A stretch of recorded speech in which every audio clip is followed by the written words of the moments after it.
Welcome to today's audio lecture. In this lecture, we will discuss continuity and cohesion. More specifically, we'll define our terms. We'll discuss what continuity and cohesion mean. We'll then discuss some tips for establishing continuity or establishing flow in your writing. And finally, we'll talk about some cohesion tips, how you can effectively structure your messages. Let's start by defining what continuity and cohesion mean. Unlike clarity and concision principles, which primarily operate at the sentence level, continuity enhances your writing at the paragraph level.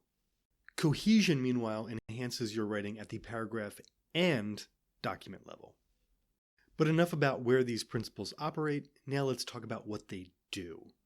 Continuity creates flow in your writing. It helps readers understand the links between ideas, between sentences. Without continuity, your sentences are just isolated islands of meaning. But with continuity, you can help your reader move seamlessly between your ideas and your sentences, creating a document that has flow. Cohesion, meanwhile, is what gives your documents their structure. In other words, it helps readers understand the point of both paragraphs and documents. Without cohesion, your readers won't know what to expect from your paragraph or document, and they won't know what to take away from your paragraph or document. That's what cohesion adds to your writing. Now that we've defined our terms, let's talk about how we can put them into practice, beginning with continuity, with tips for how to establish flow in our writing. My first tip is a general tip. To craft writing that flows, you need to build logical connections between the content of sentence pairs. Not only do you need to indicate the logical relationship between sentence pairs, you also need to emphasize through strategic repetition when and where the content of sentence pairs overlaps. To achieve this goal, to build logical connections between the content of sentence pairs, you have three main techniques at your disposal. You can use transitions to indicate the logical relationships between sentences. You can use sequencing to link sentences with different subjects, or you can use common subjects to link sentences with shared subjects. Now let's dig into these techniques, beginning with transitions. Transitions, as indicated above, are words or short phrases typically appearing at the beginning of a sentence that indicate logical relationships between sentences. Transitions come in a wide variety of forms, and they can serve an almost infinite variety of functions. They can signal shifts in thought or time, like however or subsequently. They can show progression or sequence, like first and finally. They can signal and summarize points, like for example or to conclude.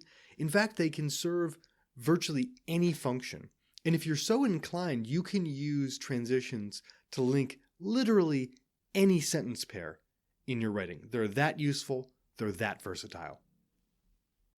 Now let's look at some examples of transitions in context and how they can effectively link sentence pairs.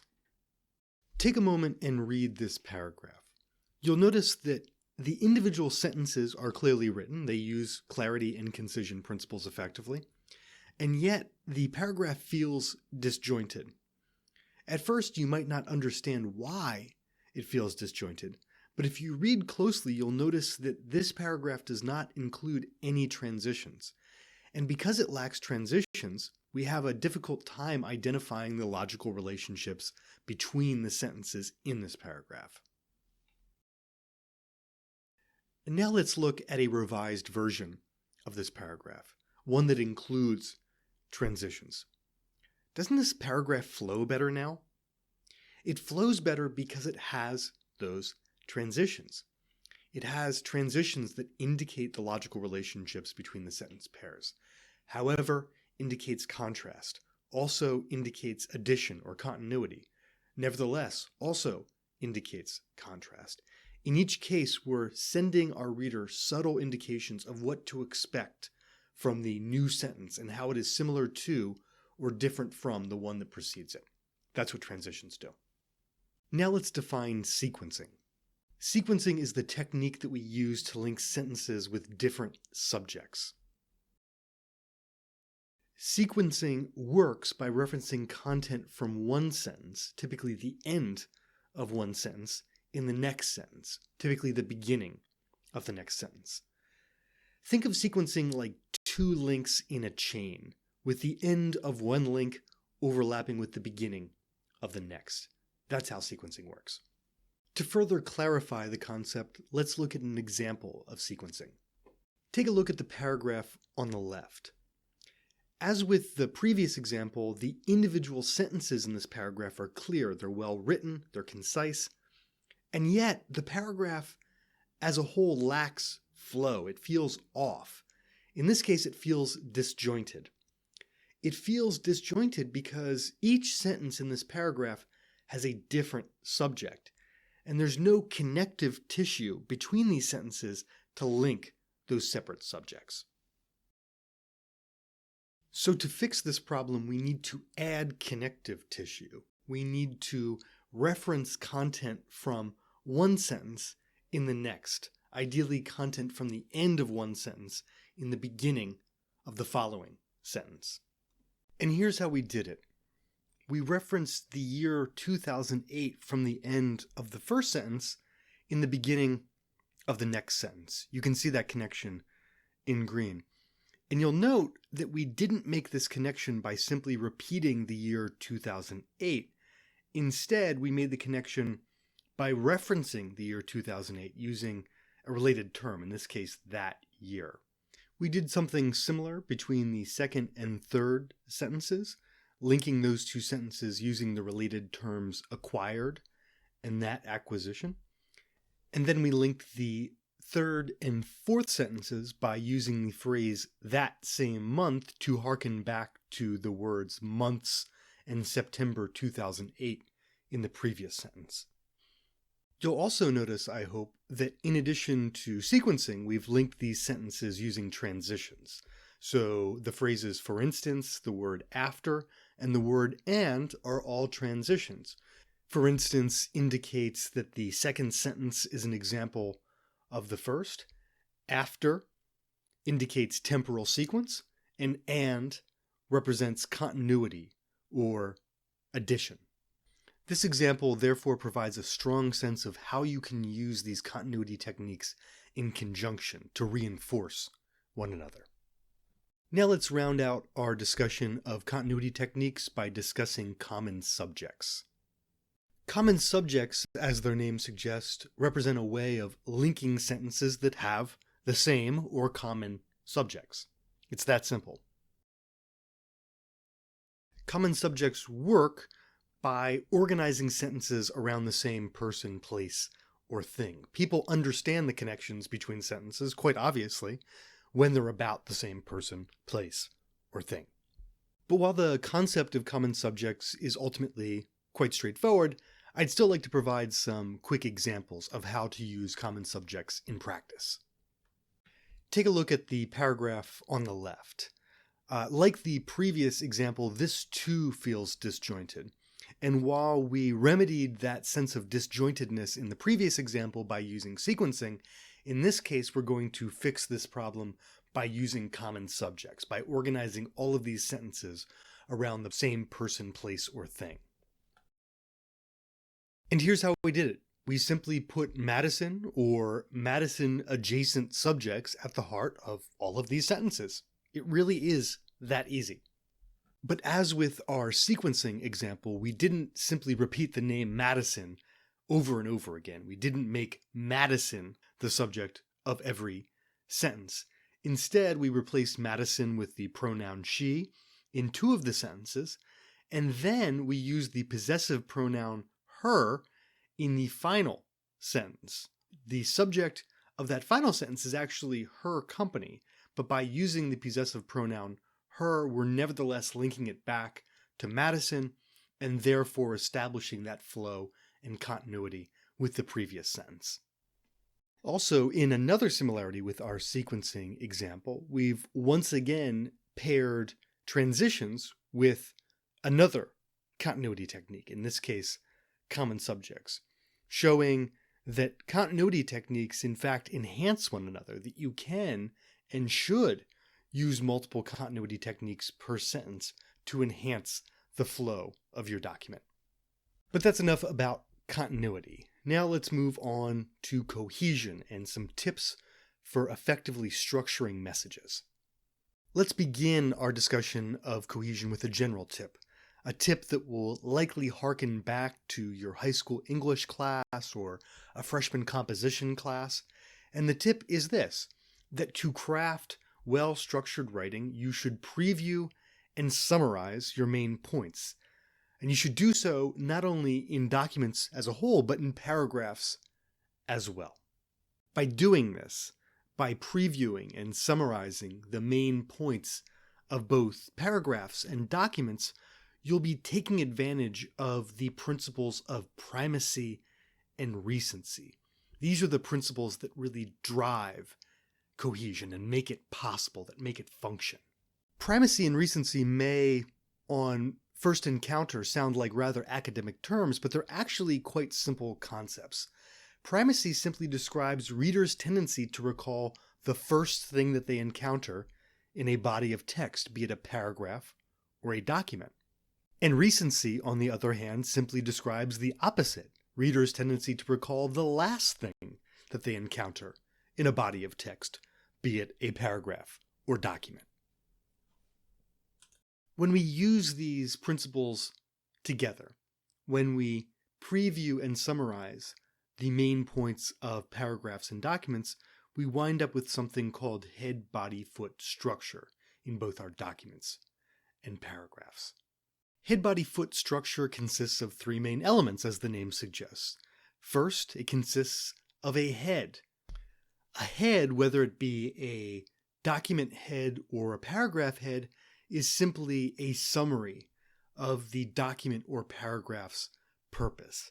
It is a preview of the document or paragraph's purpose, which provides the reader with a framework, a set of expectations as they go in to the document or paragraph. The body, meanwhile, is simply the middle section of a document or paragraph, a middle section in which you can elaborate on or expand on or develop ideas that you previewed, you introduced in the document or paragraph head. And finally, you have the foot or conclusion of a document or paragraph.